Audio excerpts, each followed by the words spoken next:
Бүгүн биз Кыргызстандын мөңгүлөрү жөнүндө маалымат алабыз. Кыргызстанда 6516 мөңгү бар. Ал республиканын аянтынын 4%-ын ээлейт экен. Демек, Кыргызстандын территориясында мөңгүлөр абдан көп жайгашкан экен. Мөңгүлөрдүн таралышынын себептери биринчи тоолордун абсолюттук бийиктиги. Биз билебиз, Кыргызстандын территориясы батыштан чыгышты көздөй, улам бийиктеп отуруп, чыгышында 7000 метр бийиктикке чейин көтөрүлөт. Экинчи себеби бул тоо арасындагы өрөөндөрдүн бийиктикте болушу. Биз билебиз, тоо арасындагы өрөөндөрдө дайыма муздак климаттык шарт пайда болот дагы, ошол жерде мөңгүлөрдүн пайда болушуна негизги себеп болот экен. Азыр биз мөңгүлөрдүн таралган очокторун Кыргызстандын территориясы боюнча карап чыгабыз. Эң биринчи территориясы боюнча көп таралган мөңгүнүн очогу бул Кантоо жана Жеңиш чокусунун тегереги болуп эсептелинет экен. Бул жерде мынакей Кантоо жана Жеңиш чокусунун тегереги мөңгүлөрдүн эң көп топтолгон очогу мына ушул жер болуп эсептелинет экен. Экинчи очогу Тескей Ала тоонун чыгышы, Какшал тоонун чыгышы жана мореки жерде Үзөңгү куш суусу жана Сары Жаз суусунун тегереги мына экинчи очогу мына мореки жер.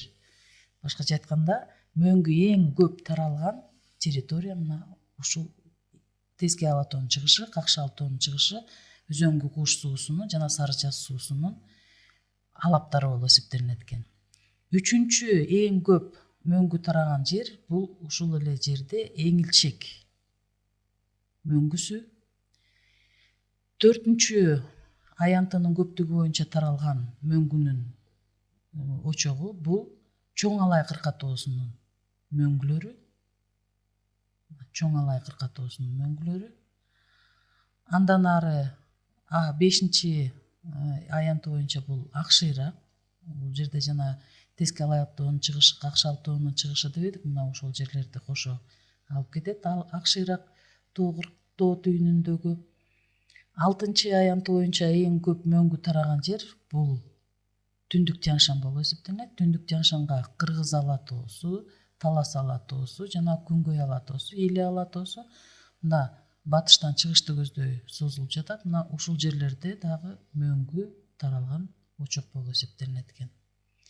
Жетинчи бул Фергана кырка тоосу, Фергана кырка тоосу жана ошондой эле Алай кырка тоосу. Мына бул жерде дагы мөңгү абдан көп таралган экен. Сегизинчи эң бул аянты боюнча да чоң дагы бул Түркүстан кырка тоосунун мөңгүлөрү. Мына ушул жерлерде мөңгүлөр тараган экен. Карасак, Кыргызстандын баардык территориясындагы бийик тоолордо сөзсүз түрдө мөңгүлөр тараган экен. Мына бул жерде Какшал тоосунда дагы мөңгүлөрдүн эң чоң очоктору бар экен. Мына биз Кыргызстандын территориясындагы мөңгүлөрдүн таралышы боюнча карта менен тааныштык. Эми мөңгүлөрдүн азыр биз морфологиялык типтери менен таанышабыз. Морфологиялык типтери деген мөңгүлөр кандай болот экен? Демек, мөңгүлөрдүн биринчи тиби дендриттик бутактаган тиби. Бул жерде сүрөттү карасаңар, дендриттик деген бул бутак деген түшүндүрөт. Мореки жерде сүрөттү карасаңар, мөңгүлөр жана бактын бутагы сыяктуу болуп, ар бир кокту колотто көздөй кетип атат. Демек, бактын бутагы сыяктуу болуп кетип атат да. Мына бул дендриттик же болбосо бутактаган мөңгүлөр деп атасак болот экен. Мына бул жерде, мореки жерде бутактаган мөңгүлөр даана көрүнүп турат. Жана мореки жерде бутактаган мөңгүлөрдүн көрүнүшү көрүнүп турат. Ошондой эле мореки жерде карасаңар, мынакей бутактаган коктуну көздөй кетип, бул бутактаган дендриттик мөңгүнүн дендриттик тиби болуп эсептелинет экен. Экинчи морфологиялык тиби мөңгүнүн бул жөнөкөй өрөөндүн мөңгүлөрү. Башкача айтканда, бийик тоонун ортосунда өрөөндөр болот. Мына ошо өрөөндөрдүн баардыгын тең мөңгү каптап, муз каптап турат экен. Муну биз жөнөкөй өрөөндүк тип дейт экенбиз.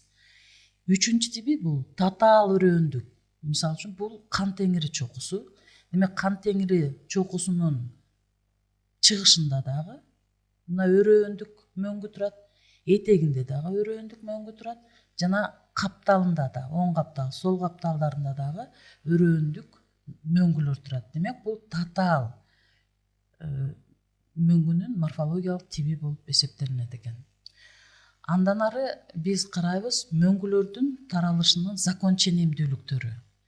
Демек мөңгүлөр дагы өзүнүн таралышы боюнча кандайдыр бир закон ченемдүүлүктөргө баш ийет экен. Эң биринчи закон ченемдүүлүк бул кар сызыгы.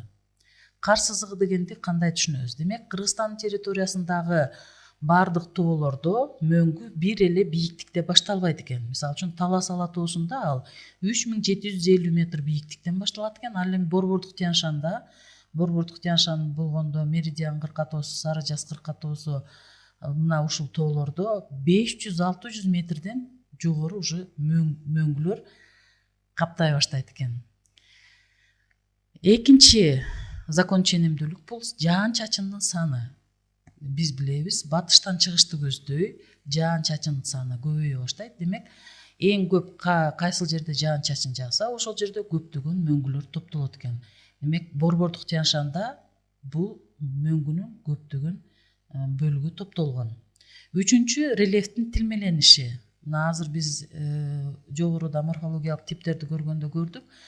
Канчалык улам бийиктеген сайын мөңгү көбөйөт экен да, бирок аска зоолор бар жерде дендриттик мөңгүнүн тиби пайда болот экен. Ал эми өрөөндөрдө болсо мөңгүнүн көп бөлүгү жайгашып, ал жерде калыңдыгы 7-2 километрге чейин калыңдыкта жатат экен. Айрым жерлерде 500-600-400 метр калыңдыкта мөңгүлөр жайгашкан экен. Мына балдар, бүгүн биз силер менен Кыргызстандын мөңгүлөрү жөнүндөгү маалыматтарды алдык.